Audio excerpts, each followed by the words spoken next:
Welcome to Pushing Forward with Alycia, a podcast that gives disability a voice. Each week, we will explore topics like confidence, ambition, resilience, and finding success against all odds. We are creating a collective community that believes that all things are possible for all people. Open hearts, clear paths, let's go. Welcome back to Pushing Forward with Alycia. I'm Alycia. What if the way that we understand disability didn't start with policy, but with storytelling, with the characters that we grew up watching, the narratives that shaped what we believe is possible? This often happens without us realizing, and today's guest has spent his career at that intersection. He has worked, consulted, been a part of incredible projects. I'm just going to name drop a little bit. He's worked on projects for Disney Plus, a film called Out of My Mind, which I absolutely love. He has contributed to Code of the Freaks, PBS Change Not Charity. He's worked with Sundance, BBC, classic movies. The list go on and on. We're going to dive into this amazing resume. Lawrence Carter Long is helping reshape how disability is seen, understood in media and culture. He is now the director of engagement at ReelAbilities International. I'm so excited to hear all about this. And he's pushing all of this work forward through this organization and beyond. Lawrence, welcome to the show. Thank you so much for sharing some space with me today.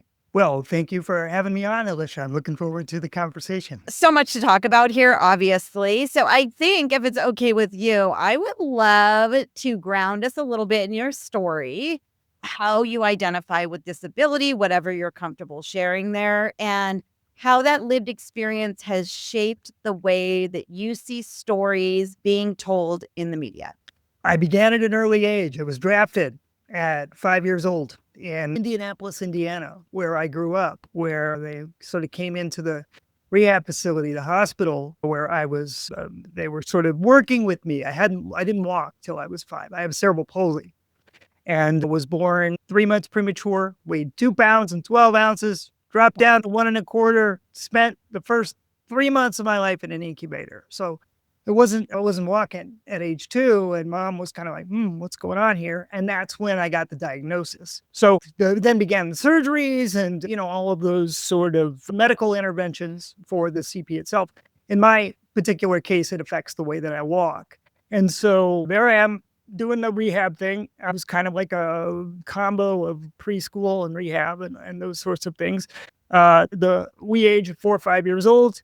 And somebody said, oh, there's a blonde kid who talks a lot. Let's grab him. And they drafted me into being what used to be called a poster child, right? And so the idea with poster children, and I'm dating myself, but 1972, was to bring us around. We had a catchphrase. My catchphrase in those days was, thanks to you, it's working. Thanks to you, I'm walking. Although I don't think those folks had anything to do with it, with the benefit of hindsight looking back. But they would, the idea would, they would break out their checkbooks and support the effort for the local United Fund organization, which is now called the United Way, which does a lot of supports and services around the nation. So, I learned very early on when thinking about that origin story and how it relates to what I'm currently doing, is that if you go on TV or you go on the radio, and you put out there kind of as an expert, whether you're 5 years old and you know what you're talking about or not, people will listen to you. And so I decided then and there at that very early age, sort of made a mental note, media is important. Communication is important. Remember that. And it's been sort of a North Star, a guiding principle of my entire life and the work that I've done in it, which is what are the stories we tell? Who gets to tell them? And how does that work for us? And when does it not? And how do we change it? And that really relates. It's a through line throughout all of the work that I've done. But it really relates especially to the work we're doing at ReelAbilities International now, which is the world's largest film festival that's disability forward. It's 18 years of doing the film festival. And we're now our own independent nonprofit, have been for about 1.5 years. And we've grown into more than a film festival because we have the film festival every spring, but film is the front door. You go through that door And what you find is community, conversation, culture. That's a recipe for real change. And so we try to be the place where artistry and access meet, and where disability is treated not as a sidebar, but really as the main meal. And we can get into the details of how we do that. But it's really about, disability historically has been something we're trained and that we're conditioned to sort of distance ourselves from. It's something that we're supposed to fix or cure or get rid of in some way. We take a different approach. We say disability has always been here. Will probably conceivably be here, either through age, incident, or accident. And so how do we relate to it? And what are the stories that we tell ourselves and each other that change how we relate to it, or that influence how we relate to it? So it's really about authenticity, right? Of living your truth, advocacy, shaking up those things that need to be changed, and then belonging, understanding that none of us are in this alone. And if you seek and you find, like you're doing with the podcast, you can find belonging and you can find community. And so it's really about how do we find those threads? And then how do we really lean into it in order to create the kind of world that we want? I love that so much. I know with the podcast, and I'm assuming at ReelAbilities too, that sense of community and belonging becomes stronger and stronger every year. I know my advocacy in my own space has become so much stronger since I've started this podcast and meet other advocates and people doing in the space, doing incredible things. And I love it that you just mentioned 1972, because I'm 1975 and I was a poster child. My husband's disabled. He was a poster child. And there was this era of poster children kind of launched back then as the symbol. So I love that you brought that up. I just had a connection to it. Yeah, as a 5-year-old in the 70s, that was pretty much your only career path. That was the only thing you were expected to do if you had a visible disability, at least. Yeah. Will you talk a little bit about the experience at ReelAbilities and what it is? Let's paint a little picture of this event that you're having soon. Yeah, I mentioned before, the anchor will always be the film festival. I think that's what we've been doing for 18 years. But film is a vehicle. It's, as I said, it's sort of the doorway that opens. And so, yeah, we celebrate extraordinary films.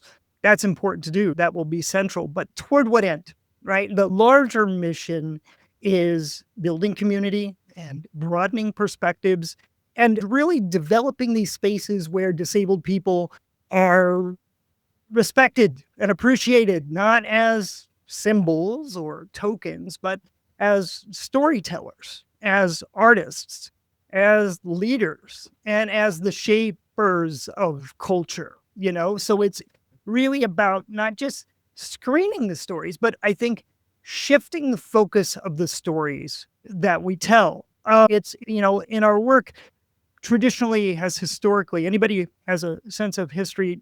One of my keen interests is the history and evolution of disability in media, especially film. And disability, generally speaking, been framed in sort of monochrome ways, right?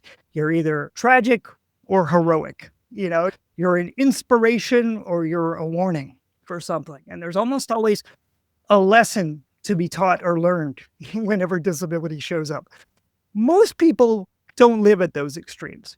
Most people are somewhere in the messy middle most of their lives. And so it's about, I think, giving that more space, right? And creating a gathering place.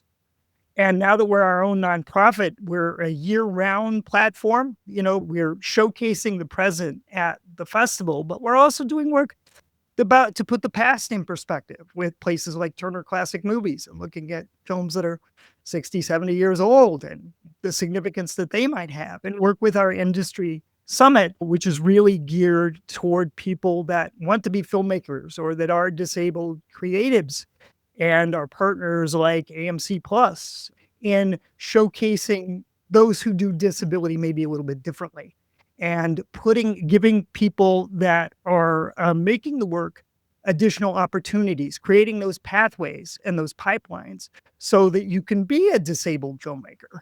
That probably 10, 15 years ago, you didn't see those words in the same sentence. And so it's about changing the landscape so that more people get to tell more authentic stories. And this is about, yes, being more reflective of reality, right? If you look at the stats, you'll find that, let's say, just disabled characters in film and TV in general, the numbers, generally speaking, for the last 10 years haven't changed much. They've been between 1% and 3% of the characters that you see. Now, if you go to the government stats, because I worked for 7 years in government, and you go to the government stats from the Centers for Disease Control and Prevention, and you'll see that the number of people who identify as having some sort of disability is 28.7%. So closer to 30, right? Closer to almost a third of the US public. So what we've got to do is we've got to get those numbers closer to reality. But not every film is a documentary either. And so, I think it's about when we're changing the stories we tell and who gets to tell them and how. It's, what about science fiction? What about action movies? What about romance, right? Disabled people should be central and the focus of the story, not just the sidekick or the best friend or the whatever, right? The moral lesson, but showing those stories, telling those stories that we're somewhat familiar with, but from a perspective that we really haven't heard as much as we should before. Yeah, I think you do that really good on like some of the movies that you worked on, like Best Summer Ever and Out of My Mind. Like those are like coming of age stories that have disability at the center of the story. One is a love story, as simple as I could put it in my own words. And another one is advocating for finding advocacy and like finding your voice in the way that you want it to be. That's how I articulate those two films. And when you're talking about Best Summer Ever, right, which is available on the streamers, which I was love a brainchild of Zeno Mountain Farm, where I also serve on the board of directors. And the idea there is Zeno had always made a short film or that they would submit every year. It's a camp for adults with disabilities. Folks just hang out, have a grand old time, and in Vermont. And it's a place where, disabled people and non-disabled people can sort of come together and share that space. And so in making their films, I remember at one point, I was talking to them about some of the work I'd been doing with Turner Classic Movies. And they said, "What haven't you seen, Lawrence? What hasn't been made before?" And I said, "Well, I haven't seen too many musicals." I have joking. And lo and behold, somewhere it was decided, let's do a musical. And so they did. So it's a high school romance, Footloose, and Grease, and has elements of all those sorts of things that are sort of familiar, but told from a perspective and a point of view that we really haven't seen before. So singing and dancing, and 75% of the cast and crew, so the people you saw on screen and the people making the film were disabled. But the unique thing, I think the really unique thing about Best Summer Ever is that I don't think the word disability was ever used. So you saw disabled people throughout the film everywhere. Football players, I played the town cop, and the sports announcer. But disability wasn't the point of the plot. And the story was somewhat familiar, but the people that were centered, the people that you focus on happened to be disabled. You just hadn't seen the story from their point of view or their perspective before. I'm obsessed. And I think that this is such important work. What is the shift in viewers? Like after somebody sees these types of movies in these types of way, like what's the result? Well, and it was interesting because we were all set to premiere at South by Southwest. I think we had Katie Couric, who was going to do the Q&A, and then COVID hit, right? So everything changed and we had to figure out, what do we do? How do we launch? How do we premiere? And we ended up doing that online. But the folks like yourself that I've been able to speak with about it after, and Best Summer Ever was showcased at ReelAbilities in the virtual festival that we had those years too, where the first 10 minutes or so, they might be, what's going on? I don't quite get it, right? The disability was present. You saw it everywhere, but it wasn't the point and it wasn't the plot. And I think that's so unfamiliar to people that monochrome way of framing, tragic or heroic, is so embedded and so ingrained. It's become normal, whether it's accurate or not, that I think it maybe takes a few minutes for people to just kind of get into the groove and the rhythm, but probably around the second song or third song, you're in the story. right? And you're along for the ride and you're enjoying the show and you want to see, okay, how is this thing going to end? Boy meets girl, boy and girl get together, boy break up. Are they going to get, what's going to happen? Those kind of, romance standbys, there always seem to be there. Then you're just along for the ride. And then you maybe think about it later. And I think good storytelling could be fun, right? It should be something that you think about, but maybe not necessarily while you're watching the movie. Yeah, I love that. And I think also from a disabled person's perspective, there's been a few moments in my life where I've seen a film like this, or I've gone to New York to see Ali Stroker on Broadway, where the same situation, right? They don't mention the disability. It's just in the, Yeah. yeah. And it's such a powerful moment as a disabled person too, to just for that to not be a thing and for it to be so naturally sewn in. And I think it's like, it's so impactful. It's so powerful for people with disabilities, but also everybody else in the world for it to just be naturally sewn in. Speaking for myself, and this is somebody who's worked in media his entire life in some way, shape, or form, I didn't realize how rare that was, until it sort of happened to me. When I started seeing things, I've never seen that before. I've never heard that before. That's new to me, and so media is kind of the ecosystem, the water that I swim in. And it was until somebody showed me something different that I went, oh, this is unique. And I think that's one of the strengths of ReelAbilities is that we provide the opportunity to tell a different story and to provide the access there. Every film is open captioned. Every film has audio description. So it's very important to us that access is not an afterthought. It's not something we add on later. It's a value. It's a practice, and it's our promise to folks. We're going to make sure that as many people can enjoy these films as humanly possible. And that means embracing the fact that you're going to always be evolving, that technology is always going to change, that people's access needs are always going to change, and that in order to meet those needs, we've got to be willing to evolve as well. And I think that's something that the greater culture and the greater society would benefit from adopting. I love that. Do you think that there's a specific story of disability that tends to be more elevated or, I guess, depicted in movies or film or, even in theater opposed to another? And where do we need to get in our culture to understanding the scope? Yeah, I think what the short answer is that we need, in order, again, I think disability by and large is still framed in those monochrome ways, tragic or heroic. I think in order to change that, and we've seen this time and time again, is that we have to change who's making those movies, right? You've asked me how I have turned my story into impact and income. That is why we created the Own It Mastery Collective, where message meets monetization. It's a community driven, built for everyone, and designed by someone who understands barriers and builds way beyond them. We are launching very soon. Join our interest list now at AlyciaAnderson.com. The link is in the show notes.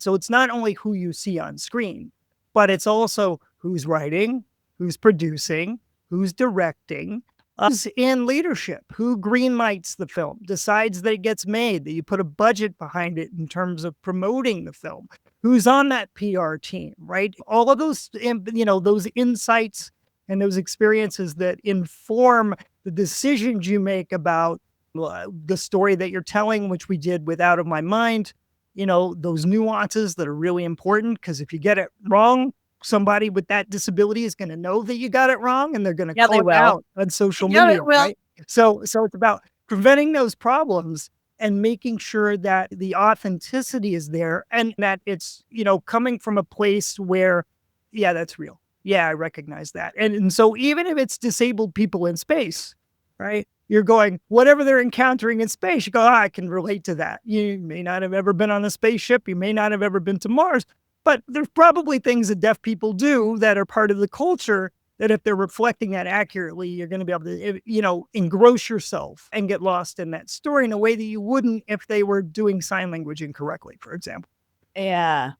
And the disability depicted authentically, and also the action or the lived experience, like falling in love. I think out of my mind just keeps coming up, but like that's that story. It's so authentic in those moments too, which is so powerful. And I think those stories need to be told more and again to like free us of these biases that are put on us, that we don't fall in love, that we don't advocate properly for ourselves, that we don't this and that and whatever. So it's just, you've worked on projects that have done it so beautifully that it's incredible. So, Yeah, it comes back to, well, I've had some practice, and I think what I've learned in the process is, and this goes back to my time in federal service and in government, and I was pitching and placing news stories in those days. wow. What I understood then, even as a child, as a poster child, was that stories shape public understanding, right? And that can be accurate, and that can be inaccurate. People can assume things based on the story that you just told and what they just heard or what they just saw. And so, what the ripple effect of the stories we tell do a lot of things. They shape policy, they shape possibility, they get into belonging, right? Do you see yourself within that? And so when disabled people are included in that process, you get a nuanced view, you get a certain kind of humor, you get complexity, and you get creativity, and you get agency, which I think is really important. That ripples far beyond the film. And so what the film can do is it can give you that focal point and that frame of reference. And then what you do with it is down to you, right? And so what ReelAbilities tries to do is to open up those options for people, to create more space for new possibilities that, again, are not only more reflective of the realities that we live, but I think also igniting the imagination so that we can be and do more, that we see ourselves in different places that maybe historically or traditionally have not been the place where there has not been space, and then can dream bigger and they can do more, right? And so, but often you're not able to dream it until you see it. And so Yeah. it's about opening up those doorways, creating on-ramps, if you will, for that to happen more often rather than less. I love that. Okay, so you mentioned it twice, policy, government. You've Yeah. spoken and been involved in organizations like the United Nations. I think you spoke at the Library of Congress. Like, Yeah, we did a screening on sort of the trends and the tropes of disability in film and how that helped shape society. And this was all done during the time I was the comms lead for the National Council on Disability. The National Council on Disability, the mandate of the agency, it's an independent federal agency, still exists, whose mandate is to recommend federal disability policy to the president, to Congress, and to other federal agencies. And so wow. the way you get on the council is you're appointed by somebody in Congress or by the president. And I was one of the worker bees. I was one of the guys working in the office. And the mandate was writ large. It could be education policy. It could be, one of the things we worked on was parenting as a disabled person, transportation issues, right? Those things that are everyday, like housing, those things that affect everybody, maybe a little bit differently if you're blind or if you're deaf or if you're a wheelchair user. But all those groups, folks with intellectual disabilities, and when I add those as well, or psychiatric, might have trouble finding housing. What are the through lines? What are the threads? What are the solutions, right? And then we would go to disabled people and we go to policymakers 2 or 3 times a year and write these reports, publish these reports, and get those out to decision makers and to elected officials. And that really informed the approach to the work that I take, because you have to be efficient when you're doing that work. You have to kind of think about what's going to appeal to the folks on the red side of the fence or the blue side of the fence and upset the least number of people, right? So you sort of split the middle and find ways to talk to both groups. And it gave me an understanding of how we view the issues that shape our lives, maybe differently depending on a multitude of factors, right? It's the experiences that we've had, the opportunities that we've had or that we've lacked. Things like income, influence the opportunities that you get, right? And the things that you might be exposed to or not exposed to. And all of these things can influence the lives we live and the stories that we tell ourselves, I think, and that we tell others. And so that was really instructive in me sort of diving deeper into film and storytelling, because not necessarily everybody's going to go to a lecture or, invite a policy wonk into their house to talk about the nuances of those issues. But you can show them a story, you can show them a movie, and you can have a scene in that movie that might only be 30 seconds long, but has something to do about maybe access or discrimination, right? That boom, the light bulb goes off for somebody and they go, oh yeah, that could happen to me, or that happened to my aunt, or that happened to my neighbor. And so you can sort of plant these seeds that then the culture that views those things can sow and hopefully, make a difference in terms of how that lands, what you do about it, et cetera. That's pretty powerful work in itself too. What was some of the experiences, or what did you see how global and institutional level policy makers understand disability when you were doing that work? Like, how was that framed? Like, what did you experience? I think this is still true today. The thing that I learned, I think the takeaway for me in doing that work was that folks, this elected officials included, but it could be their staff members, things like that. Their understanding of disability was largely dependent upon their proximity to it. And so if they had disability in their own lives, in their own experience, they understood the issues that we were talking about better than somebody who's maybe not had those experiences or had the luxury of not needing to think about access or opportunity. But everybody knows, if you look at those numbers, everybody knows somebody who's disabled. You might just not consider them so. You just might think, oh, well, your great Aunt Tilly has trouble climbing the stairs, or that she needs a hearing aid, right? You don't think about it as a disability, but in their experience, it is. And everybody shapes or frames or thinks about it a little bit differently depending on your background or the generation that you are.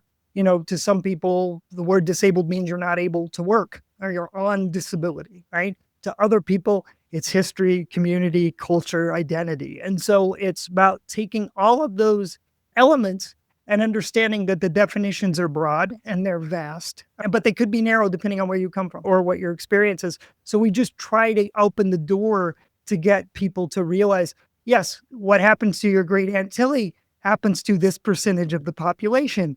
As an elected official, what can we do about it? How do we work together? It was the Democrats and the Republicans coming together that got laws like the Americans with Disabilities Act passed. That would not have happened without a bipartisan effort. So not to get too political here, but I think we know that can be done, and we know that works. And I think that's a lesson we should probably be considering going forward. And we not only know that can be done in a bipartisan way. I had Tony Coelho on the show at the end of last year, who wrote the ADA, and he tells the beautiful story about both sides coming together and disability being the thing that is the bridge for our common ground. And it's a really powerful story. And it's the truth of what you say. And I love what you just said about disability being so vast. And even if you have experience with it, it still could be unfamiliar, meaning like I just did a keynote at a big intellectual disability conference. And I tell this story about parking spaces and needing space to put my wheelchair together, or I'm literally have had to crawl into my car with pieces of my wheelchair because I just don't have enough room. And this gentleman comes up afterwards, and I'm in a space where there's advocates and allies of disability. He goes, I had no idea that's what those lines are for. I literally paused and I was like, but again, to your point, we need to see a story or see it to believe it and understand it, even if we think we're in this space and do understand it, because it is so vast. Right. Your experience may be different, largely different than somebody with an intellectual disability or psychiatric disability or sensory disability or whatever, right? And so in a film context, right, you might only be 15 seconds, 30 seconds, right? Where they pull into the space, but somebody is overshot the zone, and then you can't get out of your car because the ramp can't go down, right? Yeah. You show 10 seconds of that, people get it. right? And they might think about it going forward. So a film can do that in amazing ways that I think can illustrate and illuminate and sort of expand the lived experience.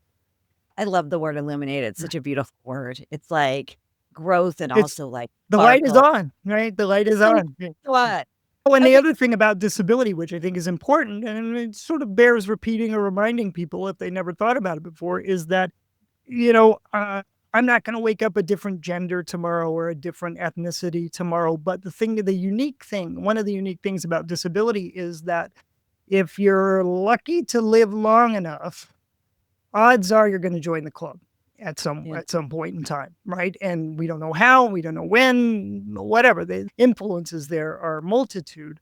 But if we build a more accessible world now, it's just going to be easy for us as time goes on, or the folks who come after us. So I think it's important, when you think about why this work is important on a grander scale, if you just want to be selfish about it, it's probably going to help you someday. Yeah. And so it'll make your life easier as well. Yeah. So as Real Abilities continues to grow, especially with the summit and all of the creators and industry leaders and disability advocates that you bring together, where are you going? What are you most excited about? And I think the last part of that question is, how do we get involved and be a part of all of this? Well, there's so much to talk about. I think the most important thing is to your listeners to experience Real Abilities for themselves in the way that they can. So, as I said, this will be our 18th year. And it takes place in person if you're lucky enough to be in the New York City area, but we've also got, the surrounding areas, even into New Jersey, in person April 23rd through April 30th this year. And then it's online April 24th through May 3rd. So, and virtual ticket holders, I believe, might have to check the website for clarity there, but I think are through even May 5th. So beyond the physical time that the festival is happening in person. And so, whether you've never been or whether you're returning, I think it's a chance to join us in person or from home to see these films for yourself. A selection of the films will be available online for a limited period of time. And they run the gamut. They really are just dynamic and grounded in access and artistry. And like we said, belonging. I mean, we've got films about, I'll give you an example. So the opening night film is a film called Lone Wolves. And it's a sharp romantic dramedy about autism, mental health, fertility, and reproductive autonomy. And as you might imagine, with all those elements in that stew, it's funny and it's messy and it's definitely unsanitized. You might never have thought of autism in the mix of all that, right? So I'd say surprise yourself. Check it out. And then we have a documentary that's a centerpiece presentation called Disposable Humanity, which is an investigation into the Nazi T4 program, which created the systemic killing of disabled people before the Holocaust wider machinery was sort of in place. They tested it out on disabled people first, and how that's been lost to history and how dangerous that kind of erasure can be, because there are lessons to learn from the past. And then we've got something, we're premiering the first 3 episodes of a British TV series called We Might Regret This, which has been renewed for a second season that's airing now in the UK. And it resets your expectations about disability and intimacy and care. And it's this chaotic, kind of deeply personal dynamic between a disabled woman and her friend who becomes her personal assistant. And so out of necessity, basically. So it shifts the focus and kind of gets into the nuances of what beyond familiar caregiving, let's say your mom, your dad, your cousin, or your parents, whatever the thing may be.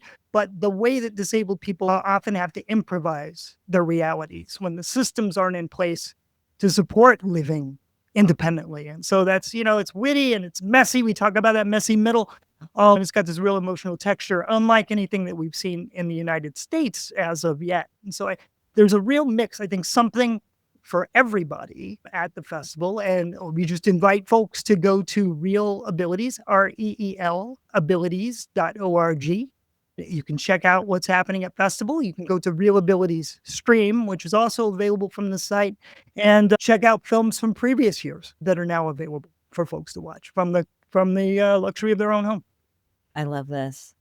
Congratulations on creating and being a part of something that's so incredibly not only cool, but is making such a big impact, I'm sure, culturally. So amazing. Yeah, I've got the flagship festival, and we have over a dozen affiliate festivals throughout the country. And so if that's something, check out the website. There might be one near you. And if there isn't, you might want to create one in your local area. Please feel free to get in touch and contact us and see how we can make that a reality. I like that. Ooh, you're motivating me to dig a little deeper there too. So did we miss anything that's like absolutely important? I just think if anything that we've said, anything that we've talked about here intrigues you or grabs you, get in touch. My direct email address is Lawrence, LAWRENCE, at Reel, REEL, like a movie Reel, ReelAbilities.org. Ask that question. Send it along. See what kind of merry mischief we can come up with and what kind of collaboration we can do together. That's what we're here for. Merry mischief. I love all these little things. I mean, they're inspiring. I love it. Okay, we're going to leave all of that in the show notes. So it's clickable, easy to contact, get involved, all the things. Pushing forward moment time? Yes, let's do it. Have a pushing forward moment for our community, a little mantra, something that you live by that motivates you in the morning to get up and go for it. If I had a motto, it would be go through the doors that open. I've been fortunate enough to do many sort of out of left field or outside the margins things in my life. Everything from, as we talked about, being in federal service to being a modern dancer with the Heidi Latsky Dance Company for several years, which gave my life a different direction, to working at a place like ReelAbilities and pushing these issues forward and doing news and doing media. There's no way that 5-year-old me could imagine all the amazing things that would happen that came about as a result of me leaning in to growing up with cerebral palsy and the insights and the experiences that all those things taught me and the experience taught me. And so I think for me, it's about resisting the urge to distance oneself from those things that society tells us we need to be ashamed of or that we need to wish we're somehow different, but leaning into the reality that is and the life that we have and seeing what doors open as a result and then being willing to go, yeah, I'm going to go for it, right? Life is often more exciting outside the margins. And so I would urge people to embrace something, one element of your life that is not linear, that was not planned, and seeing where it takes you, because the results might literally change your life. It certainly has. This gave me the chills. Go through the doors that are open. I love it. And that open on their own. You might just be strolling by and bang, this opportunity hits, right? Somebody sends you an email, somebody calls you, somebody introduces you to somebody else. You never know where those things might lead. And so sometimes it's about just, I didn't plan this, but I'm going to say yes and then see where it takes you. I love it. Lawrence, thank you so much for your time today. I cannot wait to get involved with ReelAbilities myself. And it's a pleasure to meet you and hear your amazing story. Thank you for all the impactful work that you're doing globally for our community and beyond. It's absolutely awesome. So thank you, Alycia. I've really enjoyed the conversation. It's been the highlight of my day. Keep pushing forward, and I look forward to speaking to you again. Thank you for the Pushing Forward plug. And thank you to our community for showing up. This has been Pushing Forward with Alycia and Lawrence, and that is how we roll on this podcast. We will see you next week.